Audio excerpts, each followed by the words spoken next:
recording. Perfect. Good afternoon again. We are in the third day of the Business Skill Lab. It's a pleasure to have again with us Benedetta Giugliano of Studio Santi. Also because we received a lot of positive feedback from you. So Nice. I'm sure that it's a pleasure also for you to have again to spend another afternoon with her. So thank you, Benedetta. The information are the same over the other days. So if you want to chat or to make some questions with Benedetta, please type your question on the chat. We really appreciate your involvement in the lesson. So your questions are really, really, really welcome. Again, some of you asked me for the teaching notes, for the certificate of participation, for the videos. We will provide all these three things at the end of the 5 days on Friday, but only to the people who will fill up the evaluation questionnaire that we will share with you the last day. So don't worry, we will provide you certificate of participation if you need, the teaching notes, so the PowerPoint presentation shared during these 3 and 5 days, and then the videos of the lesson, so you can watch again them. But in any case, only what we want to ask you, please fill the form evaluation because it's mandatory for us, because the NISHATI project is an European project. Last point, I kindly invite you, please don't write on the screen. So Zoom bombing, we are really cautious about that. It's not a joke. It's not a joke. We want to spend with you 2 hours trying to share with you, to move, to put on the table some experiences, capability, and skill that could be useful for all of you. So please don't write on the screen. And because in other cases, we need to stop the sharing of the video to start again. I think it's all. Benedetta, I will manage the access of the new people. Don't worry for that. Perfect. And I can give you the floor. So thank you. Thank you, Katyusha. Hi, everyone. Good afternoon. Nice to see you again. I hope most of you were present at my session on Monday. So I'll take it from where we left, and then we go more into the sides of entrepreneurship. And today I want to talk to you about what sustainable models of entrepreneurship mean, and also what the concept of ambition in economic terms is. So on Monday, we covered two main broad concepts. We looked at institutional voids. So we looked at the missing infrastructure, intermediaries, the rules that entrepreneurs in emerging markets have to build themselves, and how to recognize a void. So we saw that recognizing a void is the starting point of any serious business idea. And then after that, we moved from idea to execution. So we saw the distinction between an idea and a business model. We saw how economies of scale actually work. And we made 2 or 3 actual examples of startups and actual business that entrepreneurs invented. Okay, thank you, Kat, for muting. Okay, and so what are we gonna do today? Today, we are gonna go deeper. We're gonna go 1 or 2 layers deeper. So we're gonna see that building a model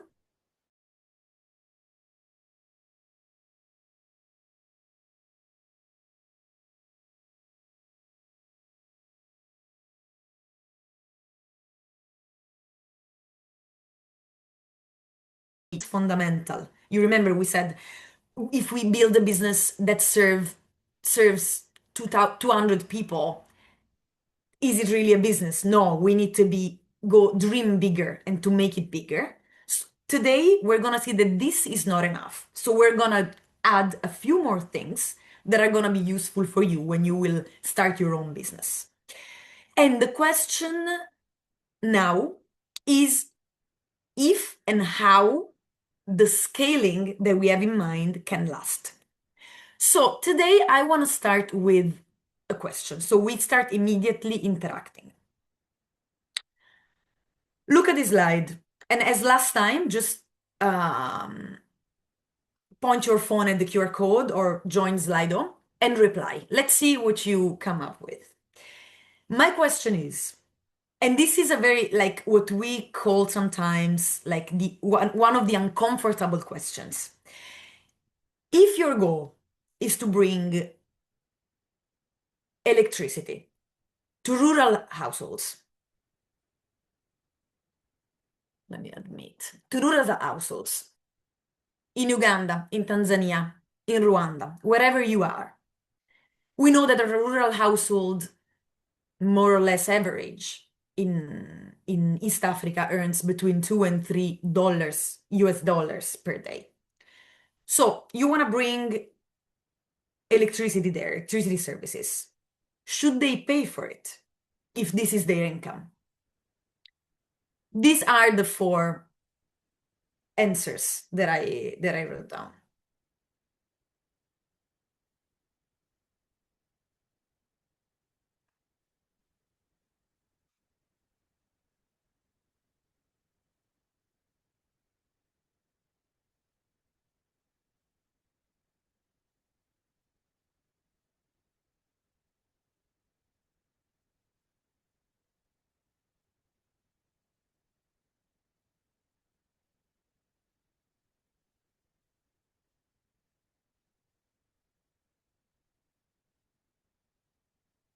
Okay, I see you guys are already business minded. You know, this question, I remember when I was studying a few years ago, my professor asked the class a very similar question. I don't remember where was it based, in which country, but it doesn't really matter. And I remember that a lot of people replied, no, this is so unfair because a house that earns $2 to US dollars per day, how can they afford electricity? And also, how can we leave them without electricity? It's really unfair. So I see that 73% said yes, but a subsidized price. And this is really interesting for what we're gonna do after. Um, what I want to say before going ahead is that any answer, and I'm really glad that some replied no, that some replied only if they can afford it, but nobody replies full cost. So I'm gonna go ahead and then I'm gonna leave you the chance to unmute yourself because I want to comment with you. But let me go again, one slide. Okay. So this module is exactly that. It's about understanding, is charity. So for the ones that replied, no, we shouldn't charge. So it means that we should give the electricity for free. For the ones that replied, yes, we should charge them, but we should charge them what they can afford. Or some could reply, yes, we should charge them full price. So our answers are yes, spectrum, no, spectrum. But the answer is yes or no, okay? And both answers are understandable. But, and what's interesting in this part of the module that we're going to see is that both yes and no lead to failure. So this module is about understanding why and about learning to think with more precision about the relationship between financial sustainability, pricing, profit, and social impact. Why charity alone doesn't work? Let's think of the concept of scalability that we saw on Monday. And more deeply, let's think of the Narayana Hospital case. You remember Dr. Shetty. Dr. Shetty asked himself, how can I find my dream? How can I find, where can I find the money to implement my solution? The charity option was considered by the entrepreneur in this case, but he dismissed it almost immediately. He didn't even go through the process of asking for subsidized funds. Not because charity is bad, obviously, charity is good. You help people that cannot afford some services. But the charity option was dismissed by Dr. Shetty because it is not scalable. So we go back to scalability. It is extremely difficult to find enough charitable money to reinvest in a corporate at scale. So if you're lucky, you might find somebody with a very large endowment, someone that loves your idea and is willing to give you free money. Perfect, cool. But then what do you do in phase two? What do you do in 5 years? You're gonna your idea is not gonna able to stand anymore on your business plan. And we go back to the concept of scalability of yesterday. So to be precise, the argument is not that charity is worthless, because this is not at all the concept. But I saw that most of you before replied, yes, we should charge them.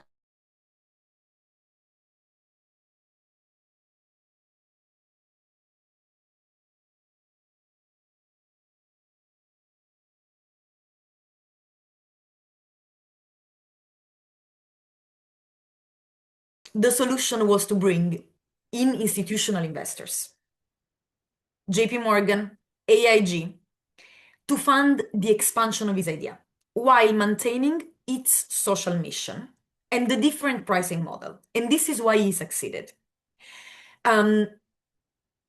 Remember this concept, and then we're gonna see it more deeply after. Excessive subsidy undermines the long-term impact of energy projects, always.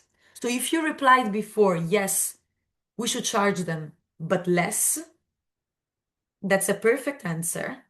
But in that answer, we will have to look at how much should we charge them then? And how much should we subsidize? Because sometimes it seems pointless because you're like, yeah, come on, it's like these people cannot really afford it. So it doesn't really matter how much you charge, but it actually does. And we're going to see how, and we're going to see why a business model sometimes fails because of the subsidies that are inputted in. There are a few researchers in the recent years that the Business School of Oxford carried out. They studied off-grid energy companies across the whole sub-Saharan Africa. And these researchers found that there is a unique striking pattern between most of the off-grid energy companies in sub-Saharan Africa. The pattern is that companies that were heavily subsidized tended to have a short-term focus and gave less thought to the broader social impact of their work, which is an interesting finding. If companies that had to navigate real financial constraints were pushed to create long-term and sustainable value in more innovative ways, how is it possible that companies that had more money at the beginning, so didn't have to struggle, were not that pushed? Does it make sense for you or it doesn't? Think about it, and then we'll take the chance to comment after.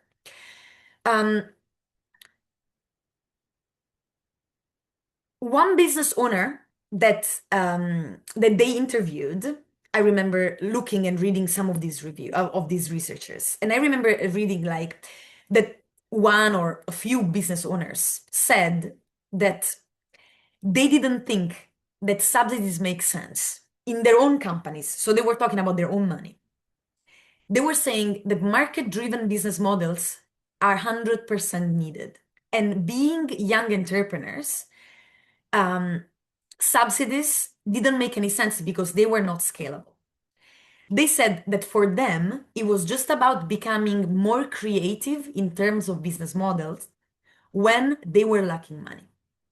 So you remember, on Monday we talked about struggle, and I told you failing is important because if you repeat the same action, the same easy, simple business model, and you fail, second time you fail, third time you fail, fourth time you're not gonna fail because you will understand how to do it. And this is a very similar approach that you guys can apply into this, into the subsidy idea. And this is, I think, a profound insight.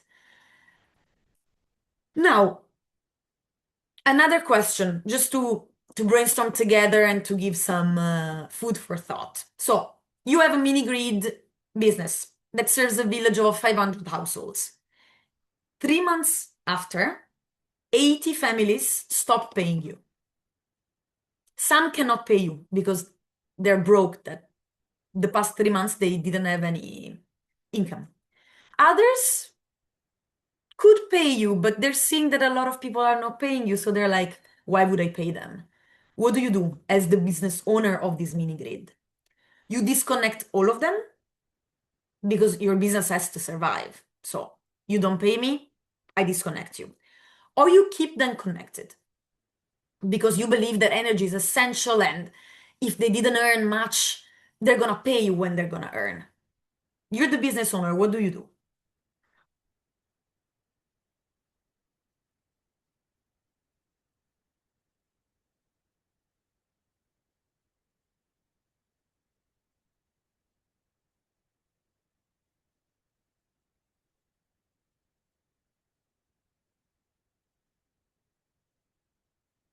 Okay, so I see that most of you are replying disconnect them.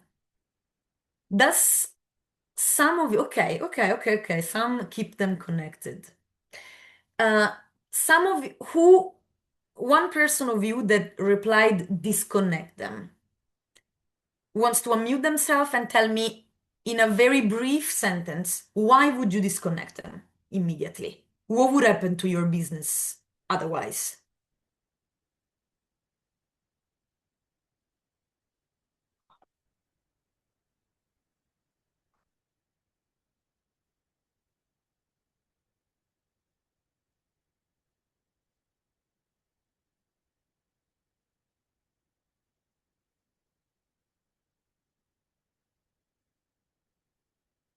Let me go ahead. And then if you guys wanna intervene or comment, you can unmute yourself.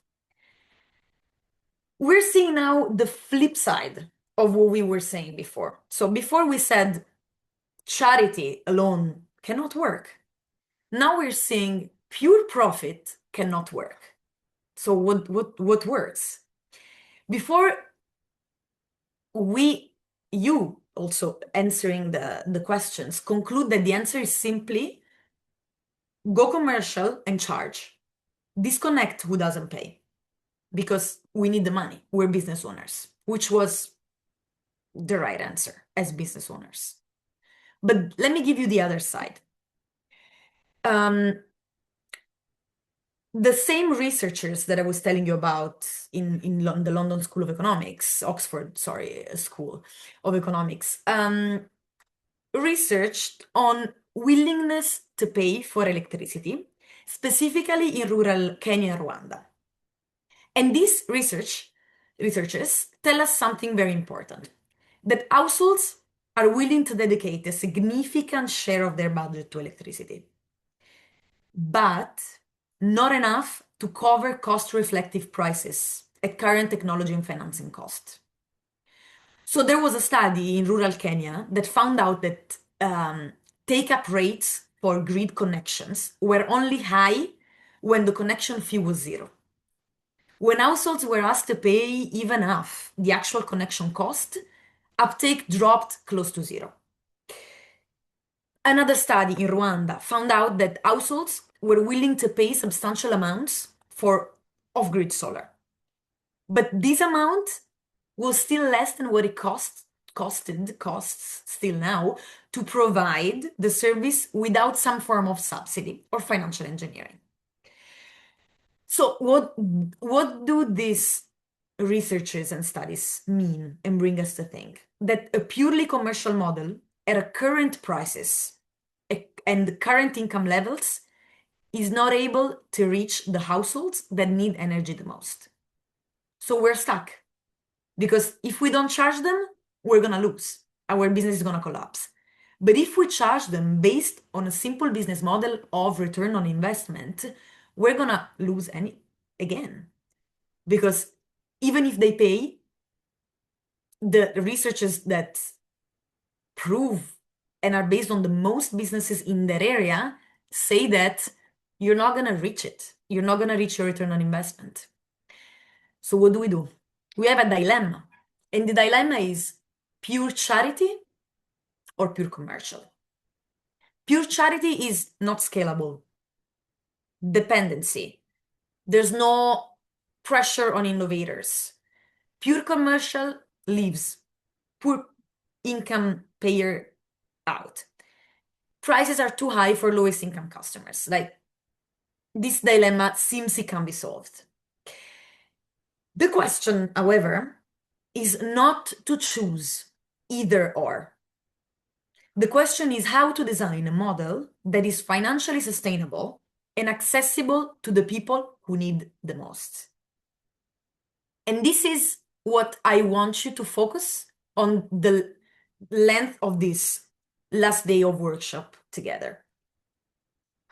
Look at this slide that I called the spectrum.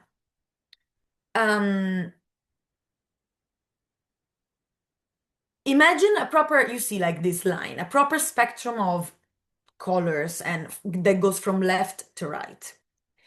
At one end, we have pure charity. So a donor pays for everything. So imagine a pure donor-funded entity. The beneficiary pays nothing, the donor pays for everything, there is no revenue model, no financial sustainability, no path to independence, nothing. On the other hand, we have the pure commercial. The business charges the full cost reflective price. If you can pay, you get the service. If you don't pay, can't pay, you're out, you're cut out. Between these two poles, there are a lot of different colors, a lot of grays. And it's on these colors that you guys need to focus your attention when you look at your business idea and you need to brainstorm and you need to think how to make it sustainable. How many colors do we have in this spectrum and which color should we pick? You see, I listed three in the middle of the two extreme. We could also do an exercise. You guys at home tonight, you could do an exercise to list 10, 15. There are so many different ones. But what I want you to focus is take one of the colors, take one of the spectrums of these like 4 or 5 different ones. The second, subsidized commercial. These models are models where a company charges customers, but part of the costs are covered by a grant, a concessional loan, a results-based finance mechanism, only a part of it. The subsidy is targeted and time limited and is designed to make the model viable until scale brings the cost down. Scale. When you scale it in your business model, the cost needs to go down. If it doesn't go down, first thing you look at, what is it? The subsidy. And you find a way to reduce it. This is a good color. This can work. But can it work in any business? Of course not. You need to understand which is the color to apply to your business idea.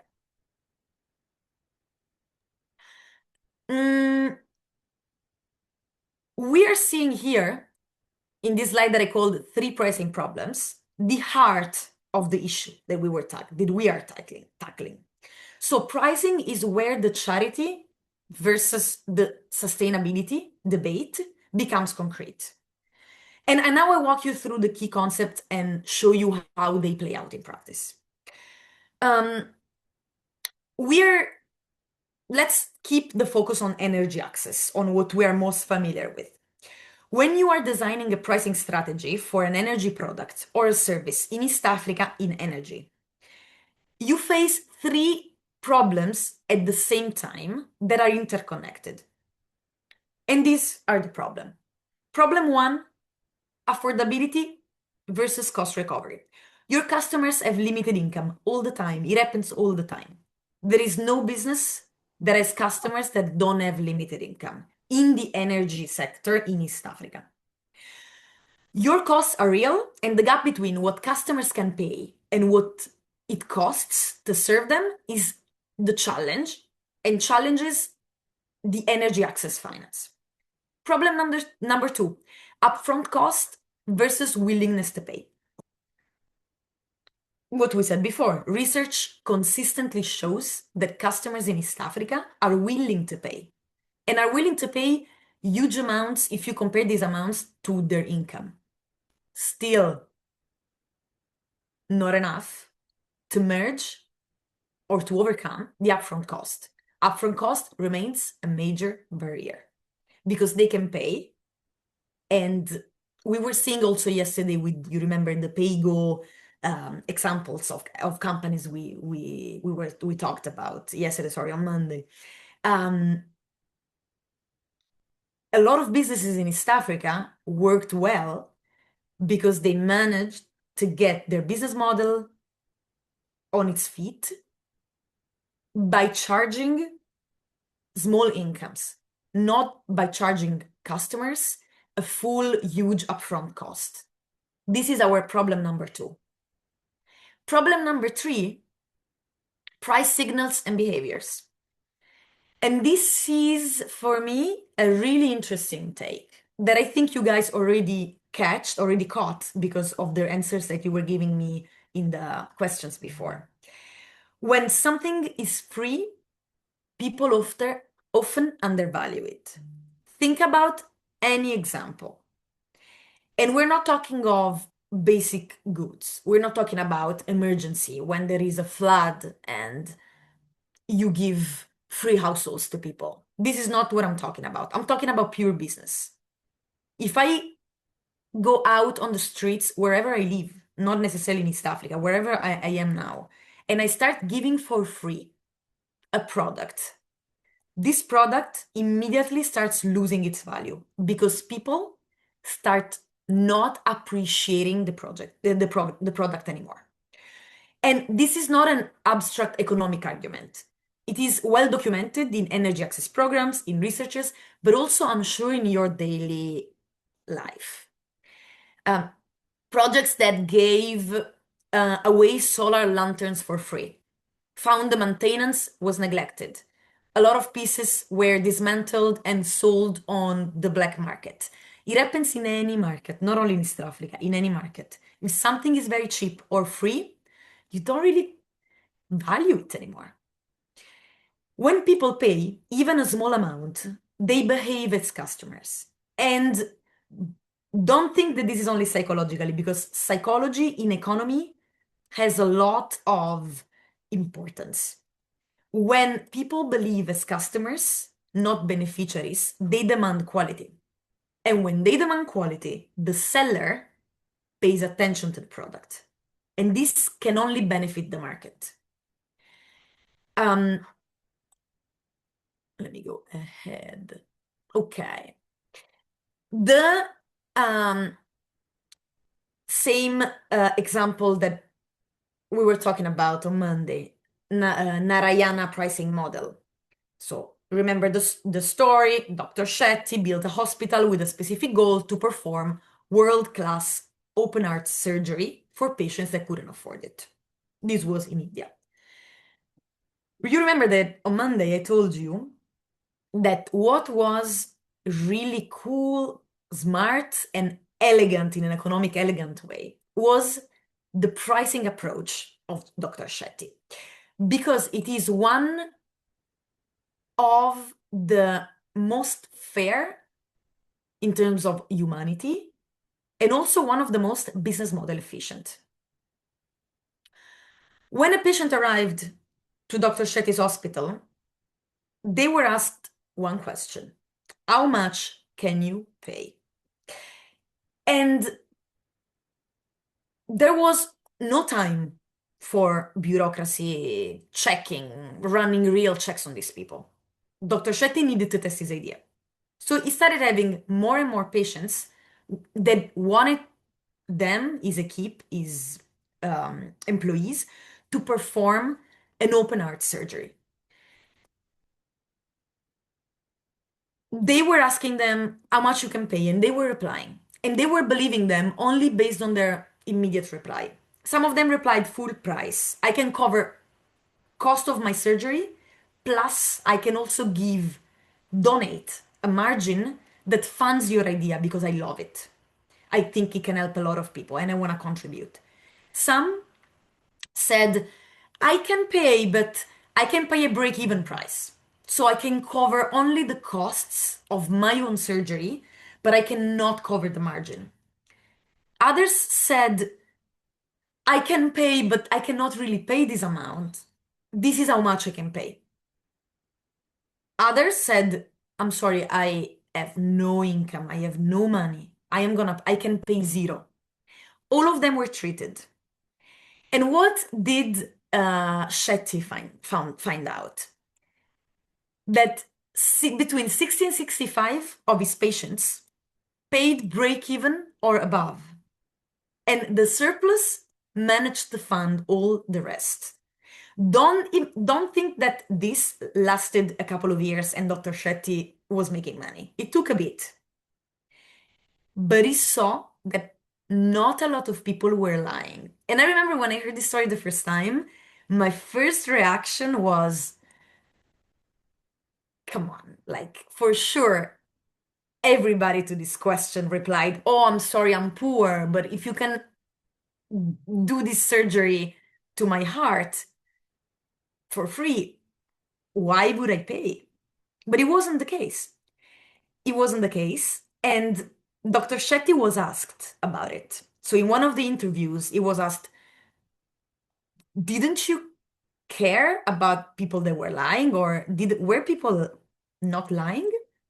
And he said that he took into consideration that people could lie, but he estimated that the liars would have been between 10 and 20% tops. And in this interview, what I found really interesting and touchy, he said that their job was to build a system that is responsive to the ambient level of honesty. And he said that their goal is not to police dishonesty, but to deliver cardiac care. So you remember on Monday I told you he had a dream. He was sure that there was a void to fill and there was a business model to be built. He was sure that people would respect his idea and wouldn't lie to him. And he was right. The attitude of Dr. Shetty, I think, is very remarkable because it reflects a deep understanding not only of humanity, but of what pricing model is for. Remember that pricing, when you put together your business plan and you go to the part of the pricing your product, pricing your service, pricing doesn't need to have the goal to maximize revenue extraction only. Your price needs to prove your business model that you are making the service accessible while keeping the system financially viable. And it might seem the same thing, but if you do this exercise concretely on a business idea, you're going to see that you have a huge spectrum of options. And you need to be good to price your service in the most fair way. And sorry, Benedetta, from Yeah. now you should accept the people. If you From can now accept the on, people from okay, now, because I have to leave a few minutes. Thank you. for sure. Okay, Kat.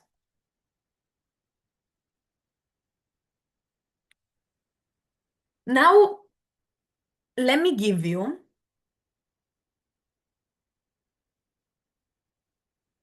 three practical pricing tools. So these three tools that you're seeing in the slide are actively used in energy access markets, especially in East Africa. We have the first tool, PayGo, pay as you go. We saw it on Monday. Customers make small daily or weekly payments via mobile money. We saw Box or M-Copa for solar home systems. The key feature is that the customer is building equity in the product by paying monthly. After a defined payment period, they own it. They own the product. It's not a rental, huh? It is an asset purchase structure to match income patterns. This is the pay as you go. You pay until you reach it and you keep it. Tool number two, tariffs. I'm sure most of you that work in energy are familiar with it. We have different rates for different consumption levels or customer categories. So we have residential households pay one rate, small business pay another rate, anchor customers pay other rates. And this mirrors a bit the cross-subsidy logic of the Narayana hospital. Tariffs in East Africa, as you see every day, vary significantly. So we have Tanzania's grid, for example, is around 15 US cents, more or less, and is the lowest in the region. Why? Because it's subsidized by the government, highly subsidized. In Uganda, we have grid tariffs that are around 22 cents, so a little bit more. Kenya, 25 cents. We go even more. Off-grid solutions often cost more per unit, but deliver value that the grid cannot. So reliability, no connection fee, immediate access. Tool number three is results-based finance. So instead of paying for inputs, so instead of building a mini grid, for example, a government or a donor pays for outputs.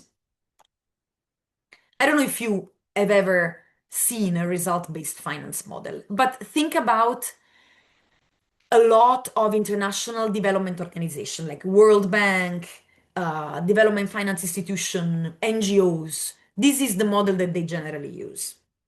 It's a funding mechanism where payments are made only after achievement and verification of pre-agreed outcomes and inputs.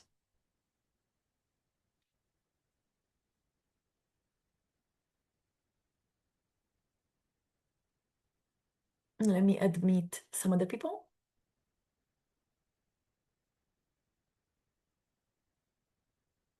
Okay. So, another question for you.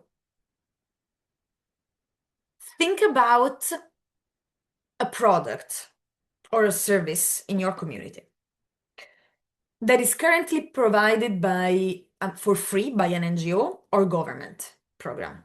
Anything that comes to mind.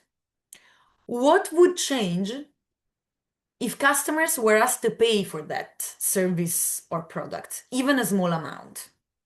Take your time. You can also write it in the chat after if you think about it. But think about something that you see in your daily life, in your markets, that is subsidized. So nobody pays for it because there is an NGO that gives it for free, or because government gives it for free. If that thing wasn't free, if that service, that product, what do you think it would change in that? And I want you to really take some time. So you can keep this question in your mind. You can type your answer now, but you can also type it after.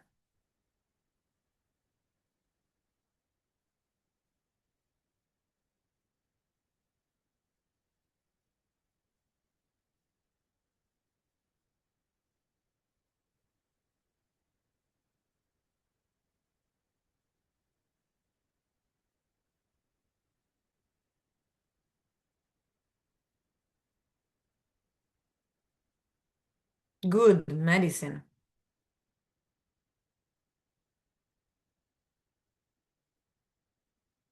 Medicine is a really good example.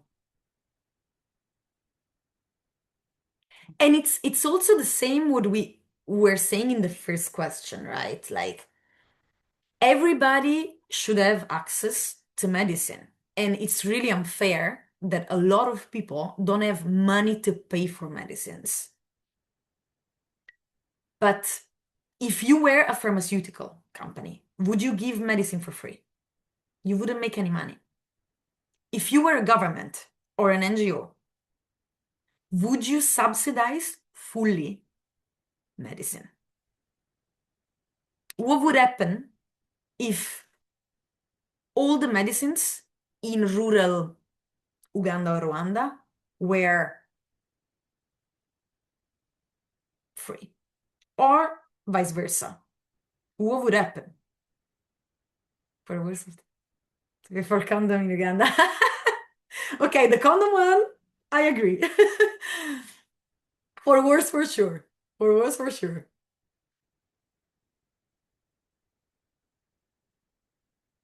Okay, very interesting.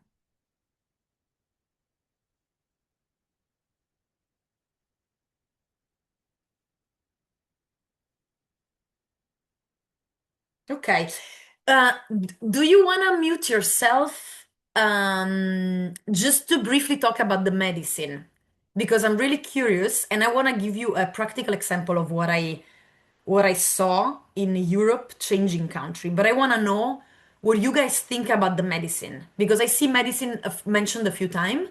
So please, one of you unmute yourself and can tell me about like what you guys see in the medicine sector and what you think it should change.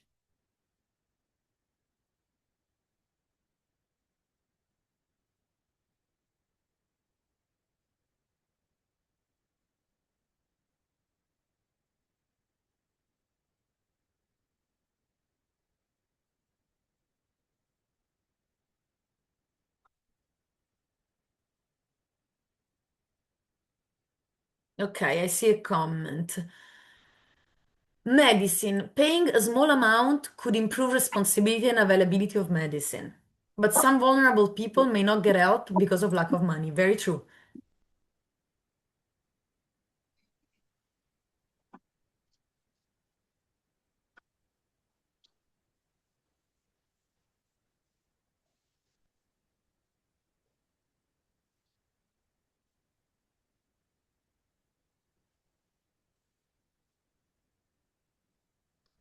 Very true. So if no one wants to intervene,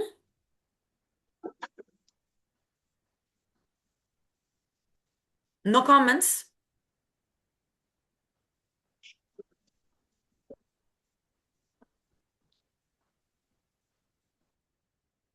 Okay, let me just keep reading and then I'll tell you what I have in mind.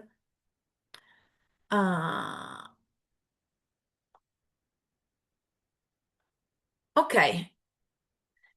So if something was free until today and from tomorrow it becomes chargeable, so it costs money, some of you replied, customers will automatically stop using the product. This is a huge risk. And we go back to what you guys were saying on Monday about uh, advocacy and education. There are some products that need to be taught, to be understood by the public. But think about medicine. Think about electricity. Medicine maybe is the best example. How could you stop using it? If you had even a small amount of money, you would pay for it if you believe in medicine, but any kind of medicine. Let's see, in Tanzania, when people are told to pay for things, they immediately start saying that the government has started taking their money. That's very true. That's very true. And we go back to education. Let me give you this personal experience so you can think about it.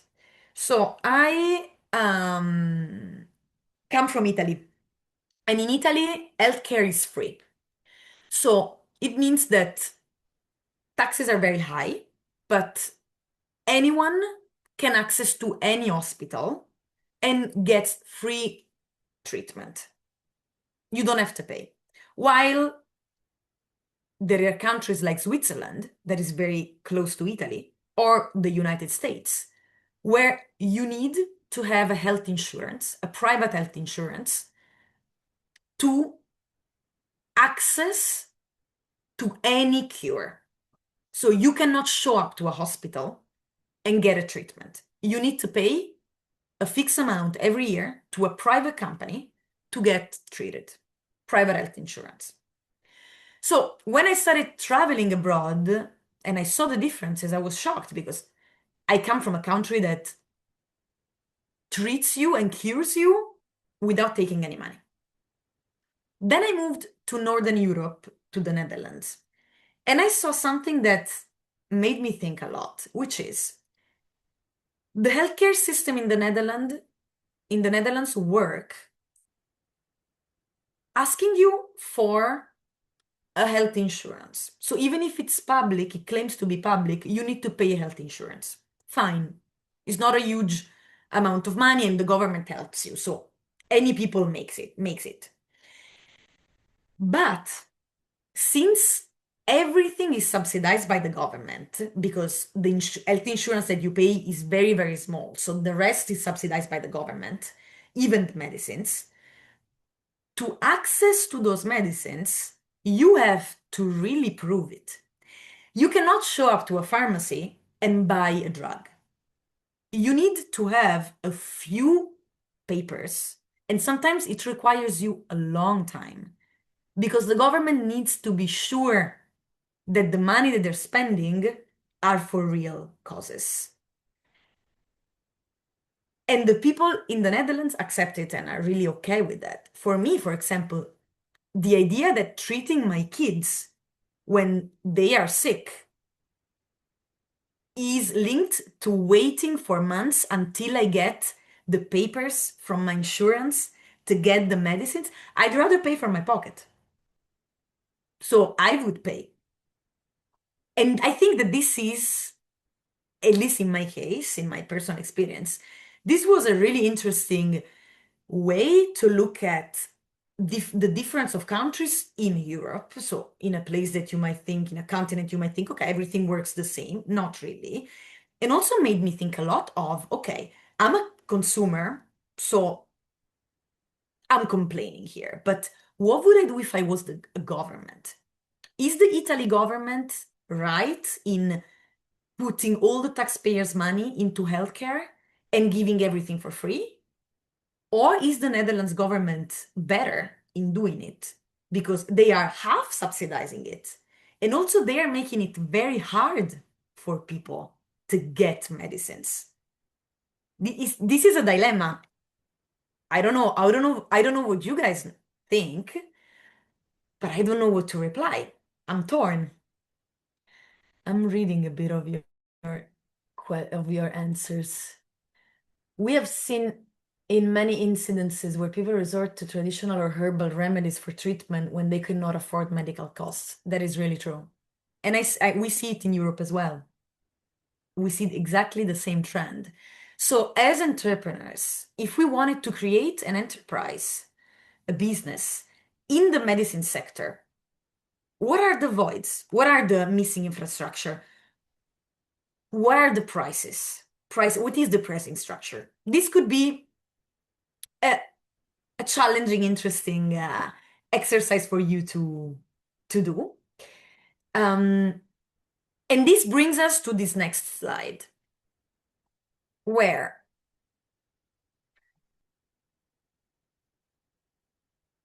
there is the concept, we touched it briefly, especially you in your answers, you touched it, the concept of blended finance. And this concept has become the dominant approach to finance energy, any kind of energy access in Africa. So blended finance is the most important financial innovation, for sure, in the development sector in the last decade. It was also abused most of the times, but it was very innovative. If you work in energy, for sure you know about it and you've encountered it many, many times. What is it? Blended finance combines concessional capital, so grants, subsidies, subsidized loans, guarantees from development finance institutions, gifts, free checks, free money, any of it, with commercial capital from private investors. So that's why it's called blended, because it's a mix. You put it in a blender, you mix it, and you come up with the business plan. So the idea in blended finance is to use a relatively small amount of public or philanthropic NGO money to reduce the risk profile of a project, enough to make it attractive to commercial investors who would otherwise run away. Think of it as a financial engineering that makes good projects bankable. It's exactly the same. Concrete example, practical case. In a $20 $20 million, sorry, in a $20 million solar electrification initiative across East Africa. A broad example. We have 45% grant component that was used to de-risk the project, reducing effectively the required commercial returns from 20% down to between 8 and 10%. The grant absorbed early stage development risks and currency fluctuations, making the remaining 55% attractive to commercial investors. And this made obviously predictable returns. In a traditional financing structure, the same project, the same $20 million solar project, might require electricity tariff of 12 or 15 cents per kilowatt hour to generate acceptable returns, so minimal returns. With blended finance, so with the grant components, the same project is able to offer power at 8 or 10 cents per kilowatt hour. And this difference allows thousands more families to afford electricity. So here, I don't think we can debate. It's awesome. It's a really smart solution. And this is the simple mechanism of blended finance. Public money takes the first loss. So you have to imagine getting money from a tender of the UN, from an NGO, from government, and losing this money. These money are not going to bring any money. You lose them. This is the first loss. This, however, reduces the cost of capital because you don't spread this loss on your business model. You know you're going to lose this. You take the money from the government, you put the loss aside, and now you can start selling your product, selling your service, making the project viable. And why does this matter for you as entrepreneurs? Because blended finance is not something that happens only at this level, so at the level of 20 million USD. It operates across the entire energy access ecosystem. It applies to small solar home system. It applies to large mini grid developers, small mini grid developers. Anyone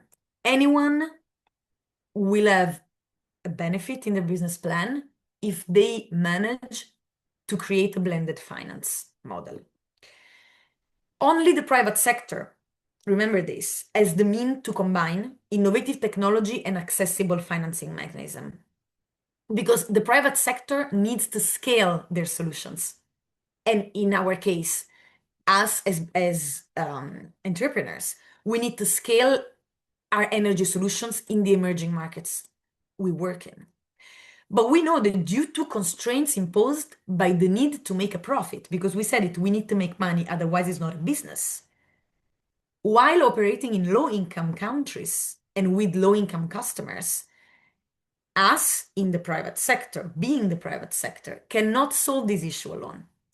There is no magic formula that we can make our customers more rich. They're going to be poor as we see them now. So the only way to ensure equitable progress and to ensure that our business plan works is through partnerships between public and private sector. And I am sure that this acronym of PPP, you know, and you've looked at it so many times. So what's PPP? PPP is a public-private partnership. And is the concept that shows you, as in this slide, what the public and concessional capital does. So what's their space and what's the space of the private capital? So look a bit like a few seconds at this slide. We see public and concessional capital that absorbs early stage risk. We see subsidies connection cost for the poorest. We see that they help building the enabling environment. And the private capital, we just said it. What does it do?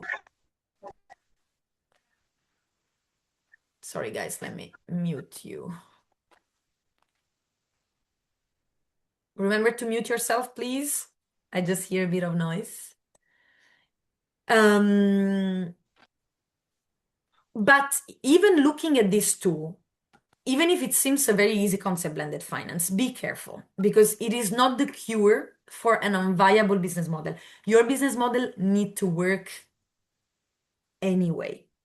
You need to ask for a little help from blending finance. It cannot be built on grants. It cannot be built on, okay, we're gonna get this money from the government because it won't survive. It could last a few years, but it's not gonna be business. It's just gonna be a nice pilot project, a nice experiment you did.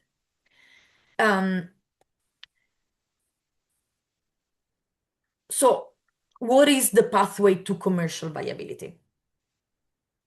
How do you have a commercially viable product? How do you have a commercially viable service? Let's carry these three principles from what we just said. Three principles that I think you can also alone write down after this session, but let's repeat them together. First, which is very important, and we started with it, charity alone is not a financial model. It is a tool. Sometimes very important because there is the human part, but it cannot substitute the financial sustainability of your business model. Second principle, charging is not exploiting the poor.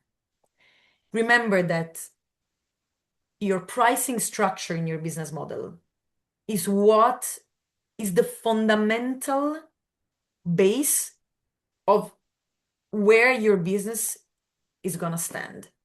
If there's no real and concrete pricing structure, your business is going to collapse. Your house is going to collapse. The question is not whether to charge, because the answer is always yes, you have to charge. Nothing for free. Little amount, nothing for free. And if it is for free, think about it thoroughly and think, are we sure? Shouldn't we charge a little small amount just to make people more conscious and more aware of what they're using or the products that they're using? Third principle, the best models are hybrid, always. They use a mix. They are really aware of the mix that they're using, and they do not push too much on the subsidized part. These are our three principles from this first part of our last session. I'm gonna give you a few minutes and then we are gonna move into the second part of module 3. So I'm gonna see you now in Italy is 4:10. I'm gonna see you at 4:15 and we'll keep going with the last session.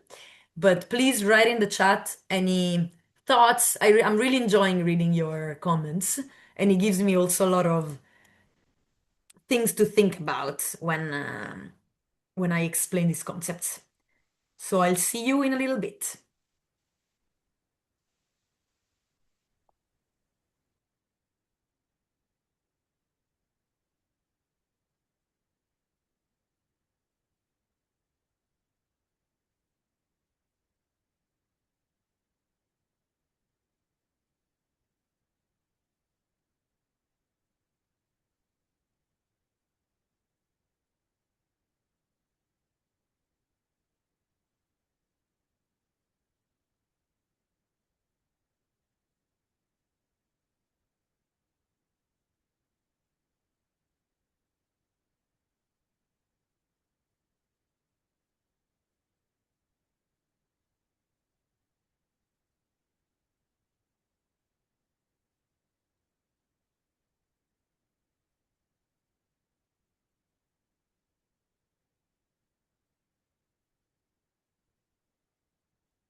Vedi?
Hi, everyone. I'm back. Kat, can you still see my presentation? Just checking. Yes, Perfect. evolution, transferability, ambition. Perfect. It's the slide I can see. Yes. All right. So,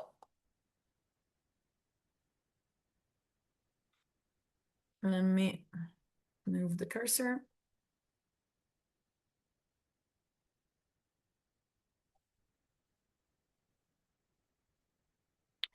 Okay. So, in this second part, our last, unfortunately, we will recap a little bit what we have seen during these two sessions together. So if I wanted to just go very smoothly through it, now after Monday and this half part of today, you can identify institutional voids, understand the importance of scale and what a real business model looks like, and you know the difference between charity and financial sustainability.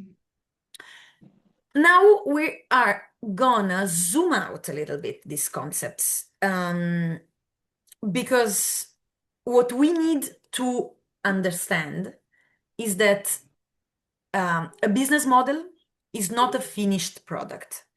And be careful on that because there are a lot of young, excited entrepreneurs that have an idea. They are sure that they are able to succeed in it.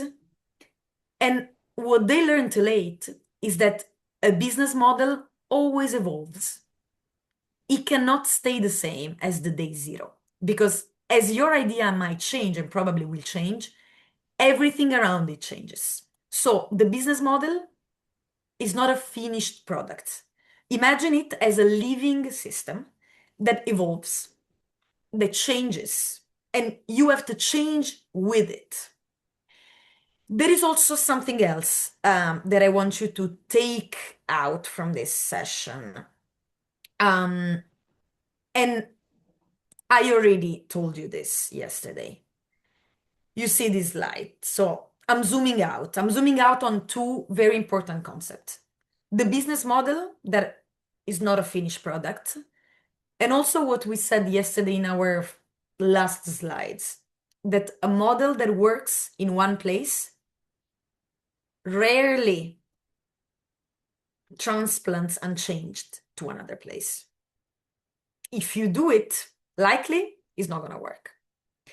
And we're going to zoom out on these two concepts so that you can think more about it and it can give you a bit more food for thoughts. Um, I want to tell you another story. Um, and this story is actually gonna bring us to another story, and you'll see why they're interconnected. So it was more or less 2013, 2014. And a research team went to this big religious festival in India that is called the Kumbh Mela. At this religious festival, generally, roughly, there are 100 million people over 55 days. So think about that scale for a moment. It's really one of the largest planned gathering of human beings on Earth. And a temporary city is built only for that festival. So we have all these people in this specific time frame, like 55 days, concentrated in one place. And then, obviously, this is a huge city that they build on purpose for this festival. So these people enter, access it, and then just enjoy the festival. Obviously, I imagine that in your mind already a lot of questions are coming, like how can this be possible? There's so many issues that can come, and this is exactly this exercise we need to do now. So the government of India in 2013, invited an external research team to analyze specifically the health challenges that this festival had. There were, sorry, I'll keep unmuting. Sorry. There were 14 medical clinics only in this town, serving tens of millions of people. Doctors seeing, let's say, 600 patients in an 8-hour shift, about a patient per minute. The doctors were writing notes. So imagine them scribbling in paper registers, one patient per minute. Imagine the chaos there was there. And obviously, the government of India was, after many years of doing that, and people were more and more and more every year, called this external research company, telling them, come over, come help us find a solution for the health challenges we have here. There was no way to see patterns across these 14 medical clinics that were there. So they're like, imagine an epidemic starting in one little area, no one would know about it. So they had an issue even of communication before any medical issues would arise. So these researchers decided to build a real-time disease surveillance system. Something that would tell the health authorities what was happening across these 14 clinics simultaneously. So a system where they could immediately inform. So they could respond before a minor outbreak becomes a disaster. This was their first idea. But from this idea, what was their first solution? They did not have time or any resource to build an app. Because, of course, nowadays, what we all probably would think is, come on, it's easy to communicate to someone on the other side of town. I use my phone or I use the app of this festival. They had no time, they had no money, they had no resources. They couldn't build an app. And they even didn't know if it would work. What they did instead, they took the existing paper registers where all these doctors were scribbling on and drew grid lines, like we do in Excel now. They do it by hand. So they started putting an order manually on these registers the doctor were using. So it seems a very, very simple idea. So they started putting columns: age of patients, gender, previous diseases, what is happening, chief compliant. So suddenly, the information was readable and structured. So they were instructing doctors to report on these patients in that exact way, all of them. Then what did they do? They hired a bunch of medical students to transcribe these registers into tablets twice a day. These tablets, so internet, were synchronized to a cloud database via a mobile hotspot. Within 12 hours, the authorities had a visual dashboard of disease patterns across all 14 clinics in this Kummela festival. What happened? It worked perfectly. It was the first time, imagine it was 2013, recent. These festivals has been going for years. For the first time, the Kummela festival and the Kummela authorities could see a spike in respiratory cases on a busy day. They could respond in real time because they could anticipate it and they could map it. This is pure entrepreneurship. And this is entrepreneurship in constrained conditions. When you have no time, you have no resources, you have a limited space, you have basically no customer, because your customer in that case was the government. So it was like real pure emergency. And you cannot wait in this case for perfect infrastructure. Most of the infrastructures were missing. You remember the missing infrastructure of Monday. It was a pure emergency. So this external research company, they had to work with what existed at that time and add the thinnest possible layer of new intervention because they need to act quickly. And the government that was their client wanted to see immediate results. Very cool case, in my opinion. That brings us to another case, a completely different festival, also happening in India, but quite smaller, that it's linked to our case one before, because this is the version 2. Let's see why. Let's see how. So the government of India invited the same team. They liked the way they were working. But they invited them to this smaller festival called Nashik. And this time, they didn't hire them as external outside researcher. They hired them as part of the core health infrastructure of the government. So they were their employees. They hired them. And in this case, in case 2, as you see from the slide, instead of 14 clinics, the challenge was bigger. There were 50 clinics. The student transcription model was no longer viable at that scale. There were too many clinics. How many students would they have to hire? Too many. And the system had to evolve. So our research team had a new struggle, a new challenge. What did they do? They redesigned the tool entirely. So instead of medical students transcribing from paper from doctors and putting them into computers, into portable tablets, the doctors themselves entered the data directly on computers. So they skipped a passage. They learned because they were doing it again. So doing it again made them more confident and they were quicker.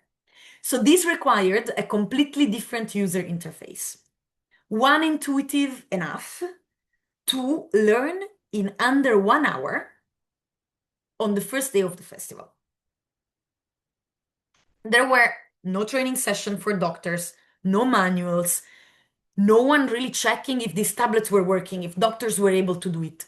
Same as in the other festival. They need to be quick and they needed also to make mistakes. So what did they do? They tested every tap and every swipe. They involved frontline doctors in designing the interface. And critically, they made sure the doctors could see their own data in real time. So if there was something to correct, the doctors would go immediately to correct it. These data were not sent immediately to a general system. They stayed in doctors' portals, in doctors' tablets. What was the result? 100% compliance across 100 providers. 35,000 patients encounters logged in 12 days. It was almost automating itself, the system. So what changed? What is the thing that changed between our case 1 and our case 2? First, it changed who operated the system. No more students, doctors. So there was no passage. How data entered the system? Before was from transcription to computer. Now it was directly, quicker, smarter. It changed the scale of deployment. We had 14 clinics. It was also easy to see if it was working. Now we had more than double, 4 times.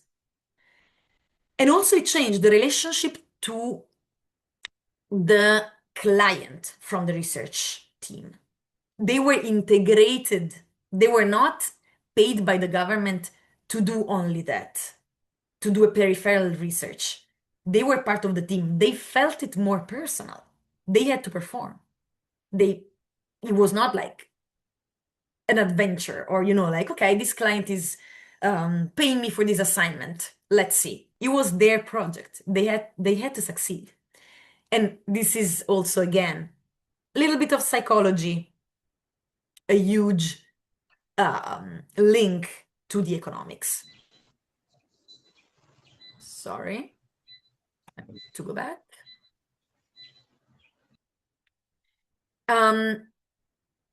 So this is what evolution looks like for a business model.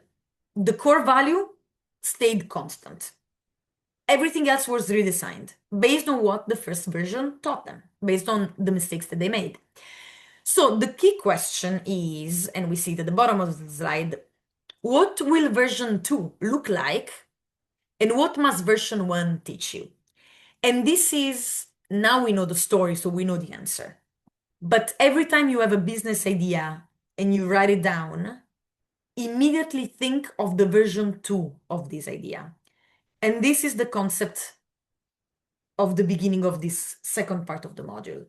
Your business model is a changing concept, is not fixed. Change it, because this version of your product, your business model, your service is not what it will be in a few years. You will have many versions of it. So ask yourself immediately, okay, this is a great idea, but how would version 2, will version 2 and would version 2 look like? This is, I think, in my opinion, a great challenge and exercise to do when you have to apply to your own model. And also, if you cannot answer the question, it means that you haven't thought hard enough about your own model if you don't think there can be a version 2. So spend more time thinking about it before implementing it. And also, I wanted to ask you this question. Mm, don't think we said that this the government of India called this company just to focus on health.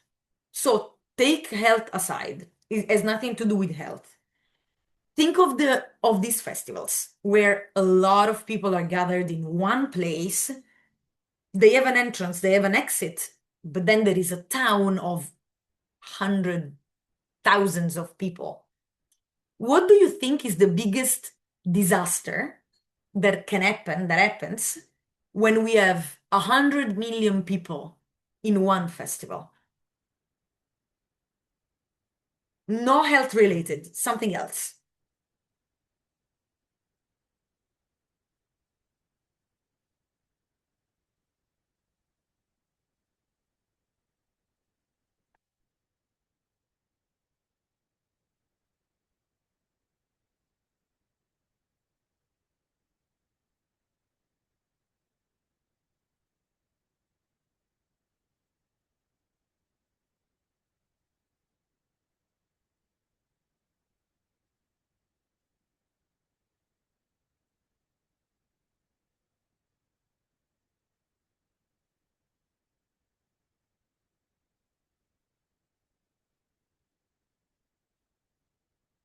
It is not health related, so no disease, no.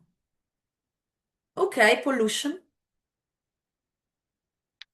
limited or no resources that could sustain all of them. No, let's say that this festival is very well equipped. There's food, there's water. Suffocating, true. There is something more simple.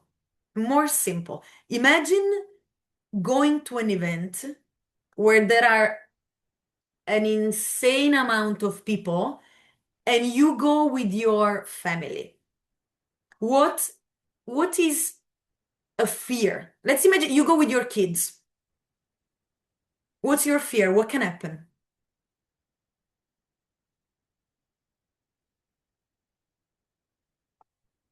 Close, close.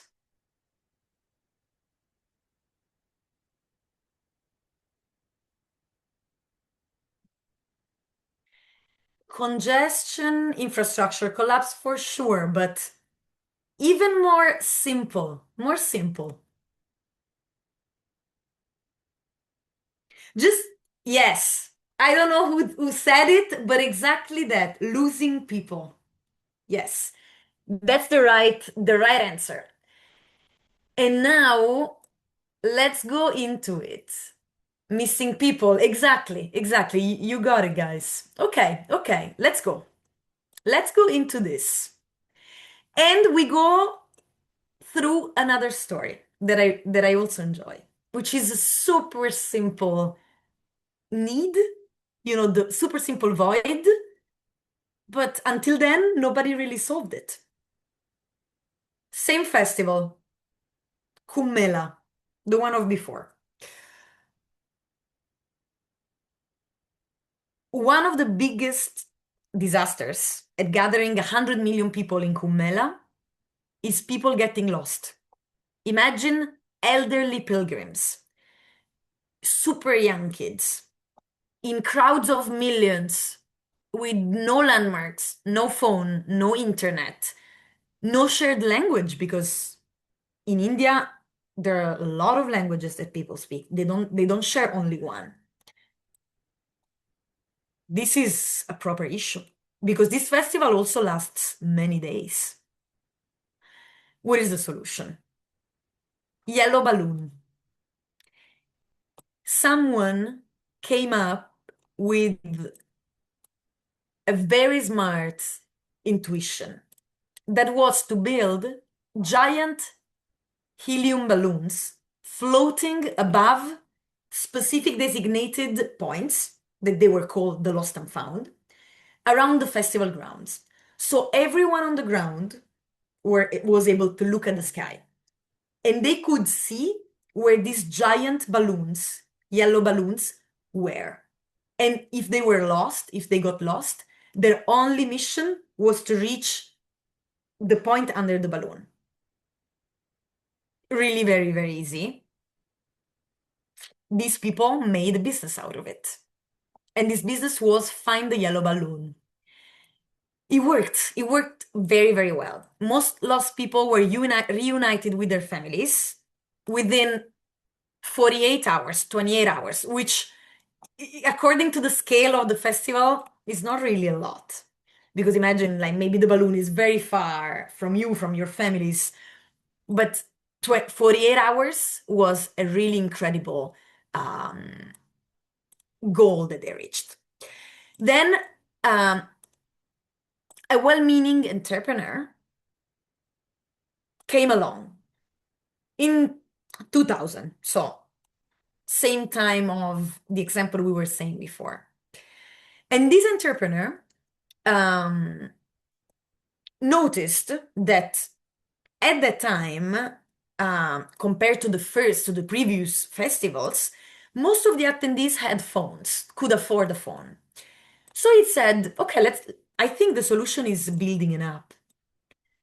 Building an app where everyone that was attending the festival could sign in, upload their photo, describe themselves, connecting to the families, and let families search for you.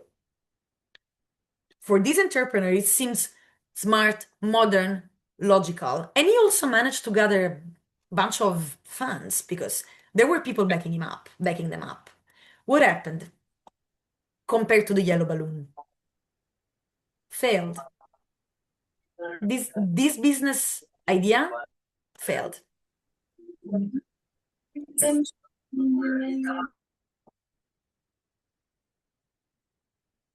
Why?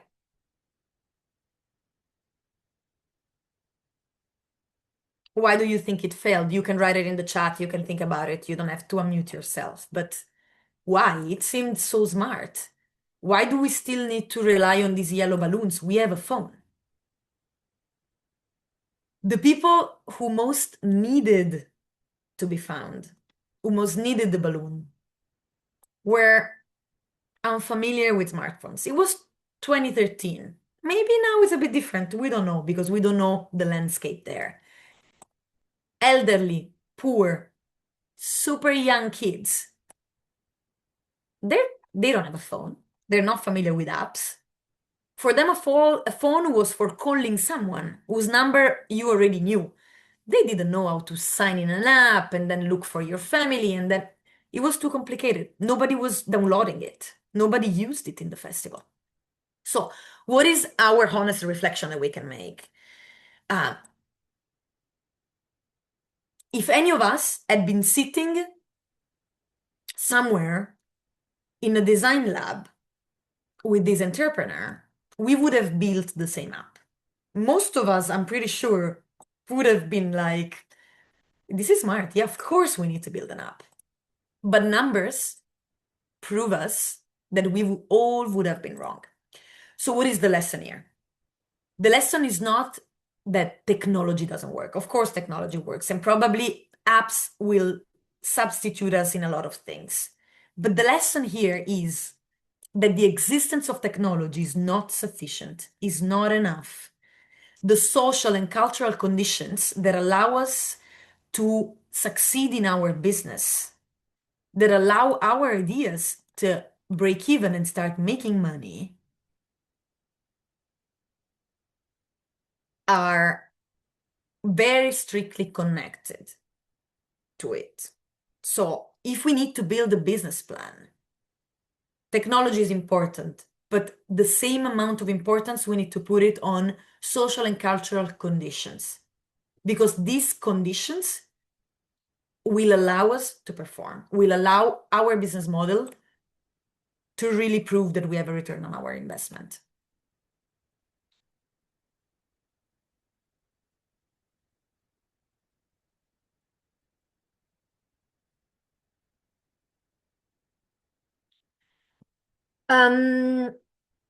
I want to draw one more lesson from the Kumela Festival before we move to our East Africa cases, so our cases more close to home. And this lesson that I think all need to take from this example, from this Indian festival, is about the relationship between the state, so the government, the private sector, and entrepreneurship. Think about the role that the Indian government played and the impossible challenge that they faced. They had 100 million people gathering in 55 days, and they need to organize infrastructure, organize sanitation, avoid that people would die, security, food supply, water supply, anything. And they didn't have a lot of infrastructure, like proper infrastructure. So what did the government do? It didn't try to do all of it. It created the conditions, the minimal viable infrastructure, and then enabled everyone else to operate. So the Indian government called an external private company. Then they hired them, but they called them externally because they knew that they didn't have the capabilities to do it, to run a solution in the health. They purchased the yellow balloons. They didn't say, oh, it's all on us, we're going to solve all of it, because they knew that they couldn't. It is not feasible for any government with a festival of that scale. But what do we see in most of our countries, of the countries we operate? That most governments overpromise and underdeliver, because it happens all the time. If you overpromise, for sure you're not going to deliver all of it. And most of the governments we deal with commit to do everything and fail. So why does this matter for our energy cases in East Africa? It matters because the most successful electrification programs that we can see, that we can take as an example, in Rwanda, in Kenya, in Tanzania, in Uganda, follow the same logic. And we were looking at it on Monday. The government's job is not to build every mini grid. They couldn't, they fail. What is their job? Is to create a regulatory framework clear enough that investors can commit. Is to provide results-based subsidies that make projects viable without distorting the market. Is to map potential sites and share data with developers. This is their goal. This is what they should do. And when they do it, the smartest enterprises rise. When Rwanda did it deliberately, we saw it yesterday, creating a clear mini-grid licensing framework, partnering with companies like Box. Private investments followed rapidly, and Box took over the market, started rising, started creating those bridges you remember on Monday, the bridges also for other entrepreneurs. This was thanks to the government. And on Monday, you guys wrote a lot of comments about it. A lot of you were very insisting on the fact that governments play a huge role in entrepreneurship in East Africa. And this not only proves what you were saying, but also helps you understanding that, yes, the governments have a huge role, but there are spaces where you can fit in. Do not expect the governments to do everything. If you can step in, do it. If the government is smart enough, they're gonna leave spaces for private people, private companies to step in, help them, because they don't have all the capabilities. And if you expect the government to help you with everything, no business is gonna succeed. There is no example that shows this. So this is a really important lesson learned from the Indian case that we saw before.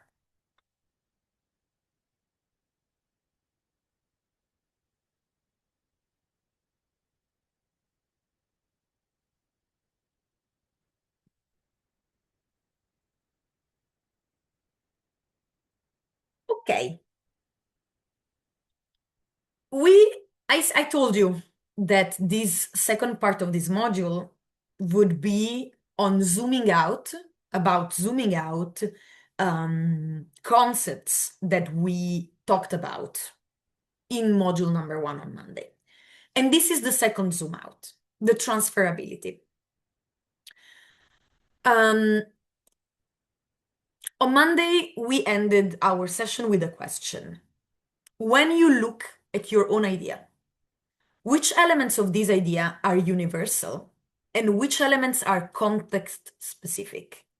Meaning, which elements can I bring with me when I want to scale up in a different country, in a different environment? And what elements I need to leave behind because they wouldn't work? That question captures the concept of transferability. And today, we will try to answer to it properly. So the short version of what we already saw yesterday on Monday is that Box and Sun Culture, the two companies that I brought as examples, did not copy their models into new countries. They rebuilt them, but they kept their principle. The execution was what they fully rebuilt. What we add today is the how. How did they do it? How did Box and Sun Culture rebuild and not copy their model? Transferability means being able to articulate why your model works. So that's the first thing. If you can write down the mechanism clearly, you can transfer it. If you can only describe your product, describe your service, you will fail. So when you have your idea, before starting your business, focus on the mechanism. Focus on why. Why does your company work? Why will this work? Not what are you selling? Okay, I understand the product, but why will this product work? Try to elaborate on that because that is exactly the heart of your company that you will have to transfer when you scale your idea.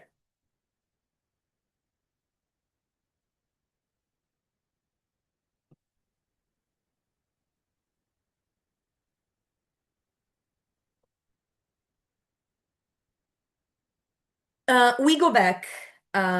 We go back to an example that we made in the past slides because I think it would be easy for you to think through, and also because I think it's a really interesting space. Pay-go journey, pay as you go, can be considered the most transferred idea in Africa energy companies, Africa energy business. Let's look at this slide. What do we see? We are talking still, obviously, about transferability. And in this case, we're talking about the transferability of the mechanism of the pay as you go. How did it start? You see it in the left part, so origin. And from the origin, you see how the same mechanism changed throughout the years with completely different companies, products, and services. But the principle stayed the same.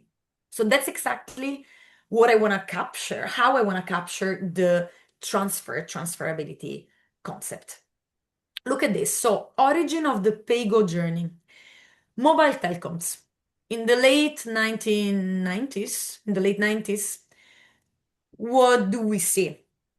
We see coming and started like taking the market, prepaid airtime, so small frequent payments instead of monthly contracts.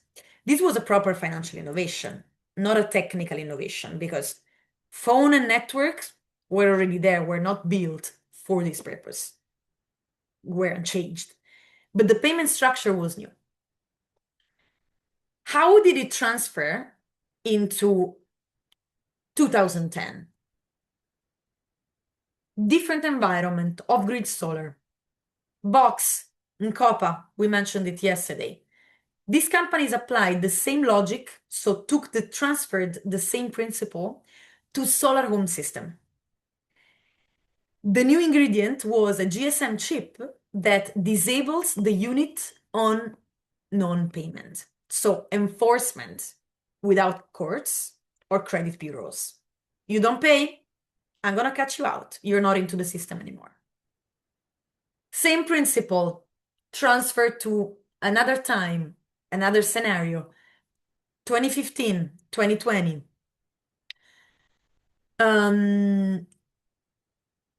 What happens? An interesting company, we saw it on Monday, Sun Culture. Sun Culture applies PayGo to irrigation pumps. Same principle, completely redesigned schedule. Farmers, their income is seasonal, not weekly. We saw this old story yesterday. Sun Culture was able to take the principle of pay as you go and apply it, so completely changing what was around the mechanism to farmers and their irrigation problems. You can apply this to the other two transfer. Box selling smartphones, Copa selling electric motorcycles to Boda Boda riders in Kenya. They knew, they understood the concept, and they kept learning the new markets, changing the product, keeping the mechanism. The mechanism doesn't change. The product, the service, the distribution are rebuilt every time. If you think your idea is applicable in other 4 neighboring countries, don't stay stuck on the specific product, because your idea is not the product you're selling. Remember, your idea is why your business model is gonna succeed. Why? Why is your concept gonna work?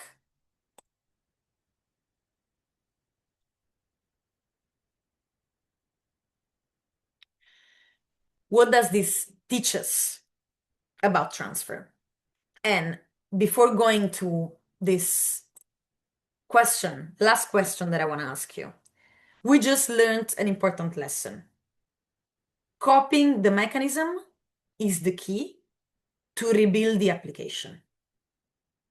Now, take your time, some minutes, and look at this screen. Look at the screen and scan the QR code.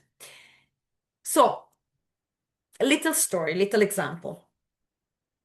A Nairobi-based founder runs a PayGo solar business in Kenya, and she's successful. She decides to launch the same in northern Uganda using the exact same playbook. Same hardware, same 24 months payment plan, same weekly mobile money installments, same field agent model. She waits 6 months, looks at the results, and she sees that default rates are 3 times higher than in Kenya, and growth has stalled. She's not growing. She's doing exactly the same. Why is she not growing? What did she get wrong? Take your time and select the answer or answers that you think are more appropriate to describe what she did because she failed. Sorry, I need to go back.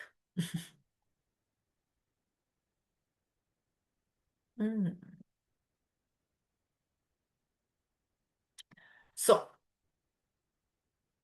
what did she get wrong? What was wrong in what she did? She copied the product instead of rebuilding the mechanism. She assumed mobile money usage and customer income patterns were the same as in Kenya. She should have waited longer than 6 months before judging the results. Why 6 months? She should have charged a higher price to cover the higher risk. That's why she lost money.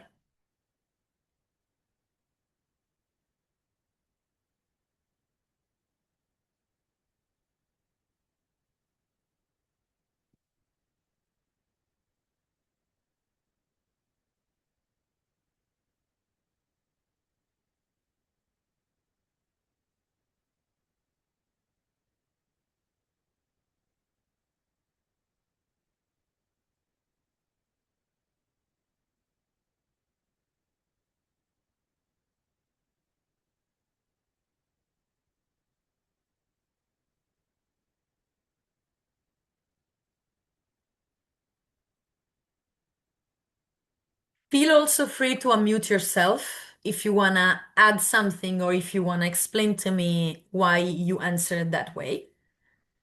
This is our last part of the session, so feel free to unmute yourself if you want, or write in the chat and I'll interact with you.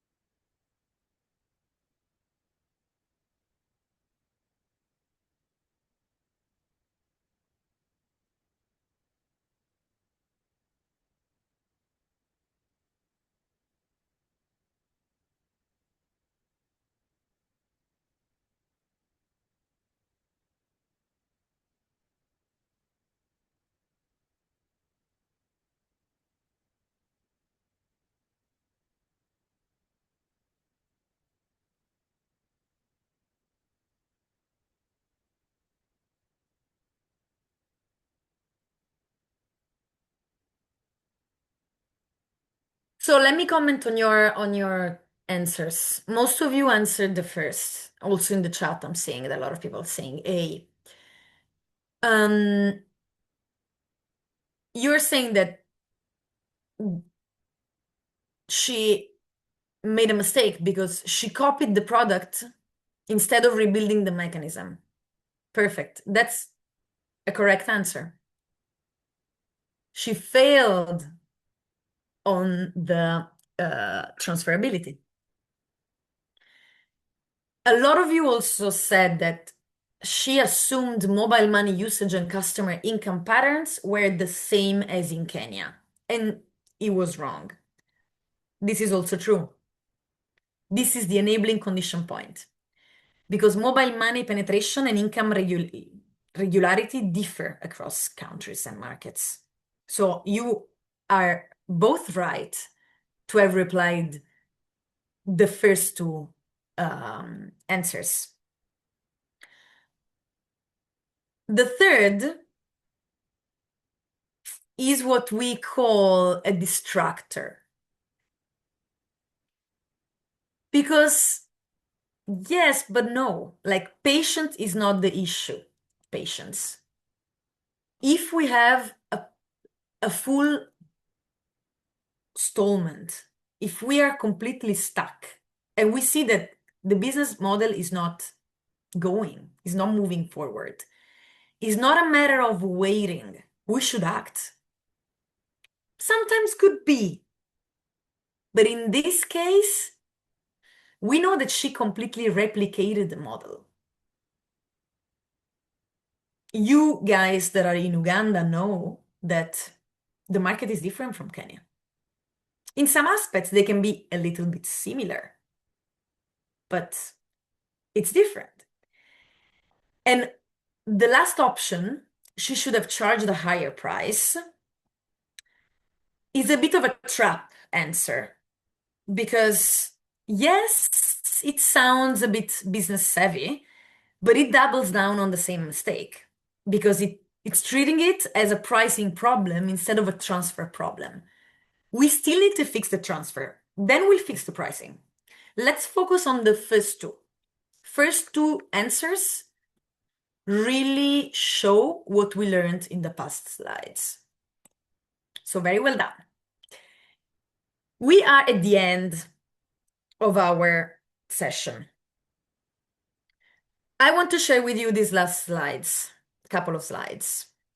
This one, I called it entrepreneurial ambition because when people talk about ambition in entrepreneurship, they generally mean scale. So if someone asks you, okay, what's the ambition of this idea? You immediately, instinctively want to answer, oh, I want to bring this to 46 countries. And this for you is, I'm ambitious. My idea is ambitious. Ambition is not scale. The number of customers, the size of the company, the amount of money raised, they're all singular important elements. And they matter. Scale matters. We said it. It's without scale, we're going nowhere. But the entrepreneurs who I most respect and that really made it are not ambitious about the size. They reach the size, but they're not ambitious about it. It's not their first priority. They are ambitious about the problem that they are solving. Um, Dr. Shetty, in our workshop of these past 2 days, is for me the biggest example in this. What was his ambition? His ambition was not the amount of hospitals he could build or the amount of clients or customers he could have. His ambition was to treat every person in the world who needs tertiary medical care for $1 a day. It was a moonshot, and of course, don't think that he made it the day after. He's probably very far from his big goal, but that was his ambition, and that's why he, he did it, because he had a vision.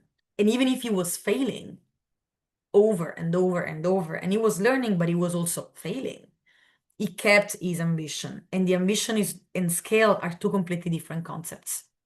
It's not about the size of his hospital. It is about the problem he was solving. The problem of Dr. Shetty is his ambition, is the ambition.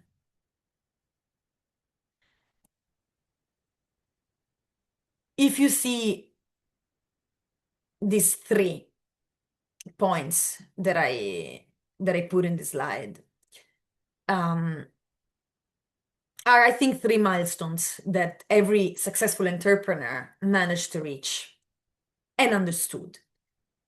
Success is defined by the problem, not the product. Your success condition is not, oh, we sold 10,000 solar home systems. We're super successful. No. It is the households we served no longer spend money on kerosene. Their children study after dark. They don't intoxicate themselves. And their parents that have small businesses can operate in the evening. That is success. Then you need to sell 10,000 and you need to sell more because you need to make money. But that is not your success. That is the engine of your business model, of your idea. The second milestone is you stay committed to the hardest customers. The easiest market to serve is always the wealthiest. Rich people, they're going to buy your product. I don't see any issue in here. Most accessible, most educated. You don't need to educate them. You don't need to do the advocacy we were talking about on Monday. But ambitious entrepreneurs design for any market and design for the edges, the most remote, the least wealthy, the most underserved. Why? Because they have a problem to solve. If there wasn't a problem to solve, they wouldn't be doing it. And last one, think in decades, not funding cycles. Remember the Kumela festival. It has been running for hundreds of years, centuries. Box was funded in 2010 and is still refining its model. It's not about this year, decades. we said, I told you before, think of version 2, think of version 10. That is how and why you're challenging your ambition. And this is very important. So remember that also your ambition cannot be written in a pitch deck. If you want to get funds, you need to prove that your model works. You're going to bring a lot of numbers. Keep your ambition somewhere in your heart, in your mind, in some pieces of paper, write it on your post-it, write it every time that you wake up, write it somewhere that you can read it every day. Because if you lose the focus, there's no money to be made, there is no dream to be achieved, there is nothing. Keep the ambition in your mind and dream big, but also do your math. All of it together. That's the last slide and how I am ending my session and my workshop with you. This is the question that I think every entrepreneur should be able to answer. Why this problem and why you? Everything else we have studied this week, voids, scale, transferability, sustainability, blended finance, evolution, all of that is in service of this single question and of its answer. The frameworks are the tools. The answer to why this problem and why you is the reason to pick them up and to keep working and to fail and to keep learning. Take the week on with you, take the month, anytime you need. Sit with this question, and when you find your answer, build around it the model that can work, that is worth it, and that your ambition deserves. There, you're gonna make it.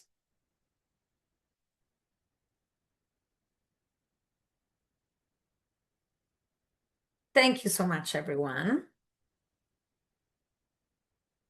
I really hope you liked it and that this will give you some inspiration to think and to work on your ideas and to work on your businesses.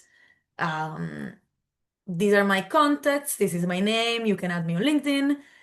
You can write in the chat. This presentation at the end of the Business Skill Lab will be circulated. And I am very looking forward to seeing your businesses succeed because I'm sure they will. And have a great rest of your day.